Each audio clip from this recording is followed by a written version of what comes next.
जिस विषय का अध्ययन करने जा रहे हैं वो अम्ल, एसिड्स और क्षारक, बेसिस के गुणधर्म हैं। दोस्तों, आप पहले से ही इस तथ्य से अवगत हैं कि भोजन का खट्टा एवं कड़वा स्वाद भोजन में विद्यमान क्रमशः अम्ल एवं क्षारक के कारण होता है। आइए अब हम अपने विषय को अम्ल और क्षारक के कुछ दैनिक जीवन उदाहरणों से शुरू करते हैं। यदि परिवार का कोई व्यक्ति अधिक भोजन करने के बाद अम्लता की समस्या से पीड़ित है, तो आप निम्न में से कौन सा उपचार सुझाएंगे? नींबू का रस, सिरका या बेकिंग सोडा का विलयन? उपचार चुनते समय आपने कौन से गुणधर्म के बारे में सोचा? निश्चित रूप से आपने अम्ल और क्षारक के एक दूसरे के प्रभाव को समाप्त करने के ज्ञान का उपयोग किया होगा, है ना? और इसलिए जब कोई अम्लता से पीड़ित होता है तो आप जो उपचार दे सकते हैं वो है बेकिंग सोडा का विलयन, क्योंकि इससे अतिरिक्त अम्ल बेअसर हो जाएगा और तुरंत राहत मिलेगी। आइए अब बात करते हैं सूचक, इंडिकेटर्स क्या होते हैं। जैसे कि इसके नाम से ही संकेत मिलता है कि ये पदार्थ की प्रकृति के बारे में सूचना देता है कि पदार्थ प्रकृति में अम्लीय, एसिडिक है या क्षारकीय, बेसिक है। आइए पहले हम प्राकृतिक सूचक लिटमस के बारे में बात करते हैं।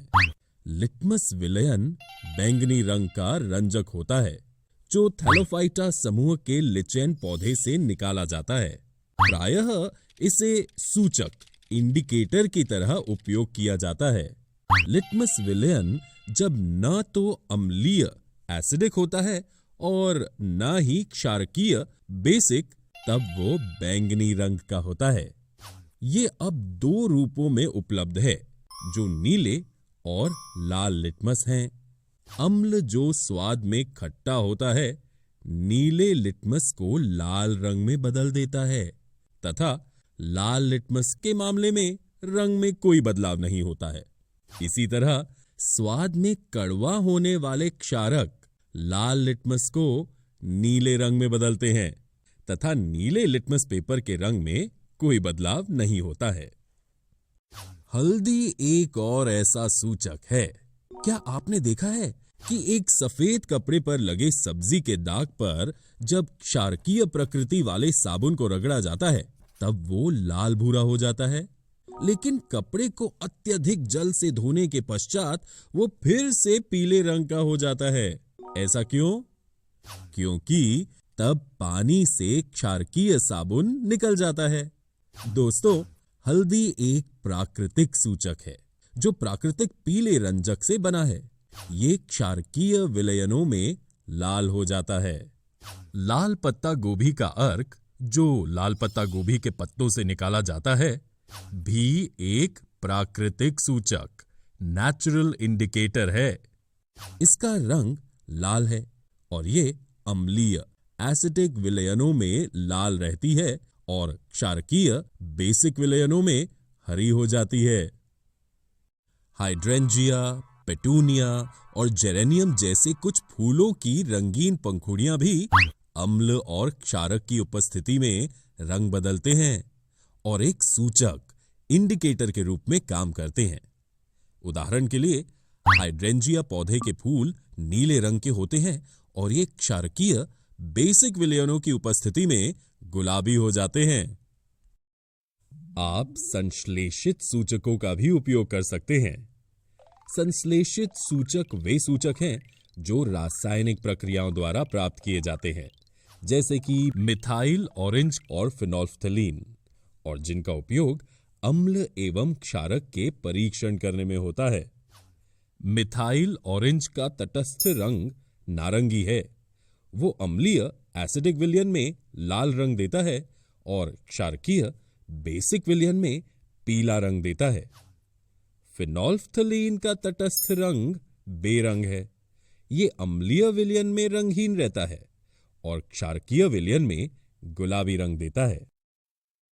आइए अब हम एक क्रियाकल्प के द्वारा देखें कि विभिन्न पदार्थ पृथक-पृथक सूचकों के साथ कैसे रंग बदलते हैं। विज्ञान की प्रयोगशाला से हाइड्रोक्लोरिक अम्ल HCl, सल्फ्यूरिक अम्ल H2SO4, नाइट्रिक अम्ल HNO3, एसिटिक अम्ल CH3COOH, sodium hydroxide NaOH, calcium hydroxide CaOH2, potassium hydroxide KOH, magnesium hydroxide MgOH2 और अमोनियम हाइड्रोक्साइड NH4OH के विलयनों के नमूने एकत्र करें। अब इन प्रत्येक विलयनों की एक बूंद वॉच ग्लास में बारी बारी से रखें और सारणी में लिखे सूचकों की एक एक बूंद से जांच करें। आप लाल लिटमस, नीले लिटमस, फिनोल्फ्थलीन और मिथाइल ऑरेंज विलयन के साथ लिए गए विलयन के रंग में क्या परिवर्तन देखते हैं? अपने प्रेक्षण को सारणी में लिखें। रंग में परिवर्तन के द्वारा ये सूचक इंडिकेटर हमें बताते हैं कि कोई पदार्थ अम्ल एसिड है या क्षारक बेस। एक और प्रकार का सूचक है जो गंधीय सूचक ऑल्फैक्टरी इंडिकेटर है। गंधीय ऑल्फैक्टरी शब्द का अर्थ गंध की भावना से है। वे पदार्थ जिनकी गंध अम्लीय और क्षारकीय माध्यम में बदलती है उन्हें गंधीय सूचक कहा जाता है। उदाहरण के लिए प्याज और वेनिला एसेंस। प्याज में एक विशिष्ट गंध होती है। जब हम इसे सोडियम हाइड्रोक्साइड जैसे क्षारकीय विलयन में मिलाते हैं तो प्याज की गंध का पता नहीं लगाया जा सकता है। हालांकि एक अम्लीय विलयन प्याज की गंध को नष्ट नहीं करता है। वेनिला एसेंस में एक विशिष्ट सुखद गंध है। अगर सोडियम हाइड्रोक्साइड जैसा क्षारकीय विलयन वेनिला एक्सट्रैक्ट में मिलाया जाता है तो हम वेनिला एक्सट्रैक्ट की गंध का पता नहीं लगा सकते हैं। हालांकि अम्लीय विलयन वेनिला एक्सट्रैक्ट की गंध को नष्ट नहीं कर सकता है। दोस्तों, इस वीडियो में हमने अम्ल, एसिड्स और क्षारक बेसिस के गुणधर्मों का अध्ययन किया। अगले वीडियो में हम अम्ल एवं क्षारक की अभिक्रियाओं, reactions of acids and bases के बारे में जानेंगे।